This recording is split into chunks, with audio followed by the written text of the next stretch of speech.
یزید کا صرف یہی بد کرداری کا مرحلہ نہیں تھا، اس کربلا کے صحرا کے اندر یزید نے جس طرح امام حسین رضی اللہ تعالیٰ عنہ کو شہید کیا اور حضرت امام حسین کے خاندان کو شہید کیا، جب مدینہ المنورہ پر یزید نے مسلم بن عقبہ کو مقرر کیا، جس کو بزرگوں نے مصرب بن عقبہ کہا ہے، تو اس کو کہا 3 دن تک مدینے کا حرم تمہارے لیے حلال ہوگا، جو چاہو تم کرنا، اور شامی فوجوں کو اجازت ہوگی۔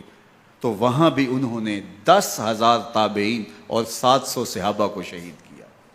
حضرت ابو سعید خدری رضی اللہ تعالیٰ عنہ گھر سے باہر نکلے، کافی بوڑھے ہو چکے تھے، تو انہوں نے حضرت ابو سعید خدری کو پکڑ لیا، کہا تم کون ہو؟ کہا مجھے ابو سعید خدری کہتے ہیں۔ تو کہا ہاں تمہارا نام سنا ہے، اور داڑھی سے پکڑ کے کھینچا اور کہا کہ ہے تمہارے پاس جو ہمیں دو؟ تو کہا کہ میرے پاس تو کچھ بھی نہیں، میں تو فقیر آدمی ہوں۔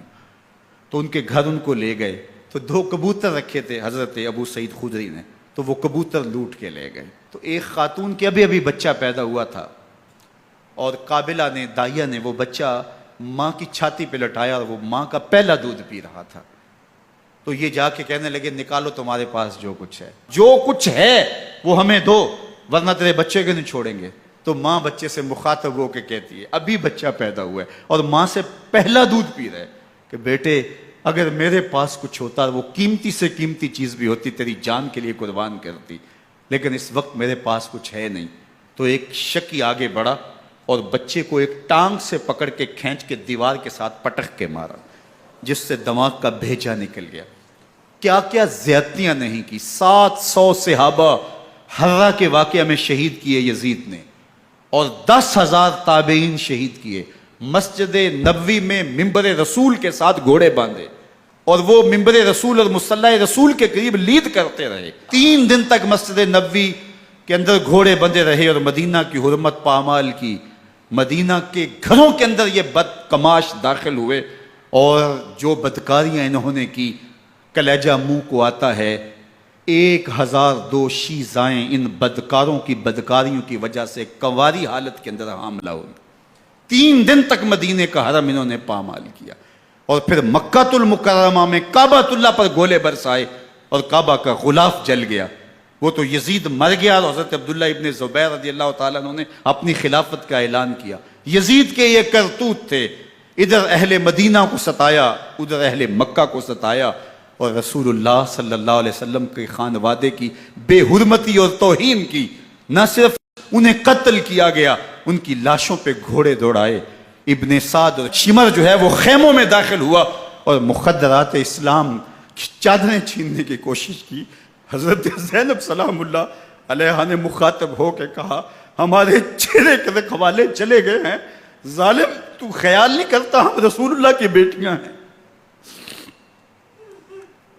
حضرت شہربانو، حضرت زین العابدین اور حضرت زینب سلام اللہ علیہم، ان تینوں کو ایک اونٹ پہ باندھا گیا، اور باقی اونٹوں پہ باقی سادات کو، حضور کی شہزادیوں کو باندھا گیا، رسیوں میں جکڑا گیا، اور اونٹوں پہ باندھ کر کے کوفے کی جانب آگے آگے شہیدوں کے سر چل رہے ہیں، اور پیچھے یہ قافلہ چل رہا ہے۔ اور جب یہ قافلہ وہاں سے گزرا جہاں لاشیں پڑی تھی، امام زین العابدین 14 سال کے تھے اور بیمار تھے، اور ان کا حوصلہ نہ ہوا، وہاں غشی ان کے اوپر آنے لگی۔ اور وہ منظر ابن کثیر نے، باقی لوگوں سب نے لکھا ہے کہ پھر جب ان کی یہ حالت ہوئی، تو پھر سیدہ زینب سلام اللہ علیہ، جنہوں نے ابھی تک بڑے حوصلے کے ساتھ ساری مشکلات کا مقابلہ کیا تھا، اب ان کے بندھن ٹوٹ گئے اور آنکھوں سے آنسو بہنے لگے، اور سیدہ زینب نے امام حسین رضی اللہ تعالیٰ عنہ کی لاش پہ کھڑے ہو کے، اور وہ روندی ہوئی لاش، ٹوٹی ہوئی ہڈیاں، اور وہ برینا بدن، کٹا ہوا سر نیزے کی نوک پہ، اور لاش یہ پڑی ہے، تو حضرت سیدہ زینب نے مدینے کی طرف منہ کر کے جو ہے وہ حضور سے فریاد کی، رسول اللہ، اے پیارے آقا، یا جدہ ہو، اے ہمارے نانا محترم، یہ دیکھیے آپ کا حسین پڑا ہوا ہے۔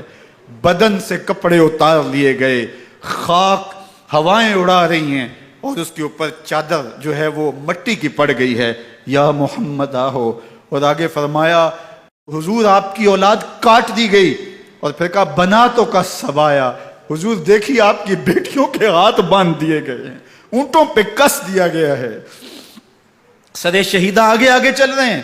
راستے کے اندر ایک جگہ آئی اور ان کو اتارا گیا۔ رات کا موقع تھا، ایک خاتون آئی اور اس نے کوئی کھانا پیش کیا ان کو اور کہا کہ میں کسی زمانے میں حضرت سیدہ فاطمہ تو زہرا کی نوکری کیا کرتی تھی، ان کی لونڈی تھی، ان کی کنیز تھی، اور آج مجھے پتہ چلا کہ آپ لوگ گزر رہے ہیں، تو میں نے کہا کہ میں اپنی مخدومہ کے خاندان کی خدمت کروں۔ اور پھر اس نے کہا کہ اس وقت سیدہ کی گود میں ایک 6-7 ماہ کی بچی تھی جس کو زینب کہا کرتے تھے۔ تو سیدہ زینب نے کہا کہ اماں اگر پہچانتی ہو تو وہ بد نصیب سے